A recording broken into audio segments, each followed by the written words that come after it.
ఈ మేషరాశి వారికి ఈ వారంలో లాభములో రాహువు సంచరించడం వల్ల విదేశీ వ్యవహారాలు సానుకూలంగా ఉంటాయి. నూతన ఉద్యోగాలు కానీ, నూతన వ్యాపారాలు కానీ, విదేశాలకు వెళ్ళి అక్కడ ఏదైనా స్థిరపడడానికి చేసేటువంటి ప్రయత్నాలు కానీ సఫలీకృతమవుతాయి. షష్టములో కుజుడు సంచరించడం వల్ల ఆకస్మికంగా మీకు ఒక మంచి జరగడం కానీ, ఒక విజయాన్ని అందుకోవడం కానీ, లేకపోతే ఒక వివాదం పరిష్కారం కావడం కానీ, అలాగే గట్టి పోటీని ఎదుర్కొని మీరు ఒక మంచి అవకాశాన్ని చేజిక్కించుకునేటువంటి పరిస్థితి, భూవాహన లాభాలు అనుకూలంగా ఉన్నాయి. చతుర్థంలో బుధుడు సంచరిస్తున్నాడు. జన సహకారం బాగా ఉంటుంది. వ్యాపార అభివృద్ధి బాగుంటుంది. ఆర్థిక అభివృద్ధి బాగుంటుంది. జన సహకారం కూడా మీకు పుష్కలంగా లభిస్తుంది. తృతీయములో శుక్ర సంచారం ఉంది కనుక స్త్రీజన సహకారంతో ఇంటా బయట కూడా చాలా కార్యక్రమాలు సునాయాసంగా పూర్తి చేస్తారు. కుటుంబంలో శుభకార్యాల నిర్వహణ, విందు వినోదాల్లో పాల్గొనడం, ఆనందంగా కాలం గడిపే పరిస్థితి ఈ వారంలో మీకు ఉంటుంది. అష్టమములో చంద్ర సంచారం ఉంది. ఏదో విధంగా ఒక్క విషయంలో నిరాశ కానీ, అశాంతి కానీ మిమ్మల్ని వెంటాడేటువంటి పరిస్థితి ఈ వారంలో ఎదురవుతుంది. ఈ రాశి వారికి ఈ వారంలో గురు, శుక్ర, శనివారాలు అనుకూలంగా ఉన్నాయి. దానాలు ఇచ్చేటువంటి క్రమంలో బియ్యం పేదవారికి సోమవారం రోజు దానం చేయండి. స్తోత్ర పారాయణ విషయంలో లలితా సహస్రనామ స్తోత్రం చదువుకోండి. ఆలయ సందర్శన కార్యక్రమంలో భాగంగా మేషరాశి వారు లలితాదేవిని సందర్శించి నమస్కరించుకోవడం వల్ల మరింతగా మంచి ఫలితాలను అందుకోగలుగుతారు. వృషభ రాశి వారు ఈ వృషభ రాశి వారికి ఈ వారంలో మొత్తం 5 గ్రహాలు అనుకూలంగా ఉన్నాయి. ఎక్కువగా శుభలితాలను, లాభాలను అందుకుంటారు. సప్తమంలో చంద్రుడు సంచరించడం వల్ల మీ మనసుకు నచ్చేటువంటి కొన్ని సంఘటనలు జరుగుతాయి. అలాగే జన సహకారము, సంతృప్తికరమైనటువంటి జీవన విధానము ఈ వారంలో మీకు ముందుకు సాగుతుంది.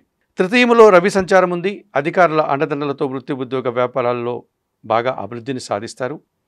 కుటుంబంలో తండ్రితో కలిసి సంతోషంగా కాలం గడిపే పరిస్థితి ఈ వారంలో ఉంటుంది. ద్వితీయంలో గురు సంచారం వల్ల మీ మాటకు విలువ పెరుగుతుంది. సమాజంలో పేరు ప్రఖ్యాతులు, విద్యా సంబంధమైన విషయాల్లో సత్ఫలితాలు, మంచి లాభాలను, పేరు ప్రఖ్యాతులను కూడా తెచ్చుకుంటారు. ద్వితీయంలో శుక్ర సంచారం వల్ల స్త్రీజన సహకారంతో గట్టి పోటీని ఎదుర్కొని మంచి విజయాన్ని సాధిస్తారు. సంతోషకరంగా జీవనాన్ని ముందుకు తీసుకెళ్తారు. చతుర్థంలో కేతువు సంచరిస్తున్నాడు. కుటుంబపరమైనటువంటి ఒక నిరాశ, ఒక రకమైనటువంటి అశాంతి వ్యక్తిగత జీవితంలో మీకు ఈ వారంలో కాస్త ఇబ్బందిగా కనిపిస్తుంది. ఈ రాశి వారికి ఈ వారంలో ఆది, సోమ, శనివారాలు అనుకూలంగా ఉన్నాయి. దానాలు ఇచ్చేటువంటి క్రమంలో ఉలవలను బాగా ఉడికించి బెల్లం పొడితో కలిపి ఆవులకు ఆహారంగా దానం చేయండి. స్తోత్ర పారాయణం విషయంలో గణేశాష్టకం నిత్యం చదువుకోండి. ఆలయ సందర్శన కార్యక్రమంలో భాగంగా గణపతి స్వామిని దర్శించి నమస్కరించుకోవడం వల్ల ఈ వృషభ రాశి వారు మరింతగా మంచి ఫలితాలను అందుకోగలుగుతారు. మిథున రాశి వారు మిథున రాశి వారికి ఈ వారంలో మొత్తం 5 గ్రహాలు అనుకూలంగా ఉన్నాయి. అధికంగా సుఫలితాలను, లాభాలను అందుకుంటారు. తృతీయములో కేతువు సంచరిస్తున్నాడు. జన సహకారం బాగా ఉంటుంది. నిరాడంబరంగానే చాలా పనులు సునాయాసంగా పూర్తి చేస్తారు. భగవంతుని ఆశీస్సులు కూడా మీకు తోడుగా ఉంటుంది. ద్వితీయములో బుధ సంచారం వల్ల మీ మాటకు విలువ పెరుగుతుంది. కుటుంబంలో శుభకార్యాల నిర్వహణ, వృత్తి వ్యాపారాల్లో అభివృద్ధి, ఆదాయము మీకు బాగా కనిపిస్తుంది. జన్మరాశిలో గురువు సంచరించడం వల్ల జన సంబంధాలు పెరుగుతాయి. వృత్తి, ఉద్యోగ, వ్యాపారాల్లో బాగా రాణిస్తారు. మీ పనికి, మీ శ్రమకు తగిన గుర్తింపు లభిస్తుంది. సంతోషంగా ముందుకు వెళ్తారు. జన్మరాశిలో శుక్ర సంచారం వల్ల ఆత్మీయుల కలయిక, సృజన సహకారంతో వృత్తి, ఉద్యోగ, వ్యాపారాల్లో సంతోషకర వాతావరణం, కుటుంబ సౌఖ్యాన్ని కూడా మీరు అందుకోగలుగుతారు. భాగ్యంలో రాహు సంచరిస్తున్నాడు. దుబారా ఆలోచనలు, దుబారా ఖర్చులు, విదేశీ వ్యవహారాలు ప్రతికూలంగా ఉంటాయి. కాస్త మోసపూరితమైనటువంటి వ్యక్తులు కానీ, అత్యాశతో కూడిన వ్యక్తులతో కలిసి తిరగాల్సిన సందర్భాల్లో మీరు జాగ్రత్తలు తీసుకోవాల్సిన అవసరం కనిపిస్తుంది. ఈ రాశి వారికి ఈ వారంలో ఆది, సోమ, మంగళ, బుధవారాలు అనుకూలంగా ఉన్నాయి. దానాలు ఇచ్చేటువంటి క్రమంలో మినుములు కానీ, ఎర్రటి పండ్లను కానీ పేదవారికి దానం చేయండి. స్తోత్ర పారాయణ విషయంలో శ్రీదేవి ఖడ్గమాల స్తోత్రం, శ్రీ సూక్తం నిత్యం పారాయణం చేసుకోండి. ఆలయ సందర్శన కార్యక్రమంలో భాగంగా కనకదుర్గాదేవిని దర్శించి నమస్కరించుకోవడం వల్ల ఈ మిథున రాశి వారు మరింతగా మంచి ఫలితాలను అందుకోగలుగుతారు. కర్కాటక రాశి వారు ఈ కర్కాటక రాశి వారికి ఈ వారంలో 3 గ్రహాలు మాత్రమే అనుకూలంగా ఉన్నాయి.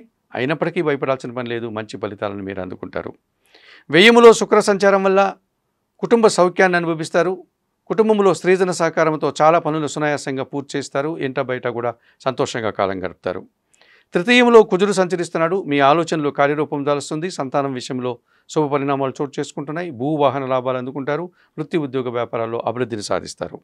జన్మరాశిలో బుధ సంచారం వల్ల వ్యాపార అభివృద్ధి బాగుంటుంది, ఆర్థికంగా స్థిరపడతారు, మంచి కార్యక్రమాలు నిర్వహించి సంతృప్తిని పొందేటువంటి పరిస్థితి మీకు కనిపిస్తుంది. అష్టమంలో రాహు సంచారం వల్ల అనవసరమైనటువంటి విషయాల్లో తలదూర్చడం, ఆటంకాలు, కొన్ని విషయాల్లో మీరు ఇబ్బందులను ఎదుర్కొనే వాతావరణం కనిపిస్తుంది. వ్యయములో గురువు సంచరిస్తున్నాడు, జన సంబంధాలు చెడిపోవడం, పనిభారం పెరగడం, విద్యా సంబంధమైన విషయాల్లో ప్రతికూల ఫలితాలు రావడానికి అవకాశం కనిపిస్తుంది. ఈ రాశి వారికి వారంలో మంగళ, బుధ, గురు, శుక్రవారాలు అనుకూలంగా ఉన్నాయి. దానాలు ఇచ్చేటువంటి క్రమంలో శనగలు కానీ, పసుపు వర్ణపు పండును కానీ, గురువులకు కానీ, పేదవారికి కానీ దానం చేయండి. స్తోత్రపారాయణం విషయంలో దక్షిణామూర్తి శ్లోకాలు నిత్యం చదువుకోండి. ఆలయ సందర్శన కార్యక్రమంలో భాగంగా దక్షిణామూర్తిని దర్శించి నమస్కరించుకోవడం వల్ల ఈ కర్కాటక రాశి వారు మరింతగా మంచి ఫలితాలను అందుకోగలుగుతారు.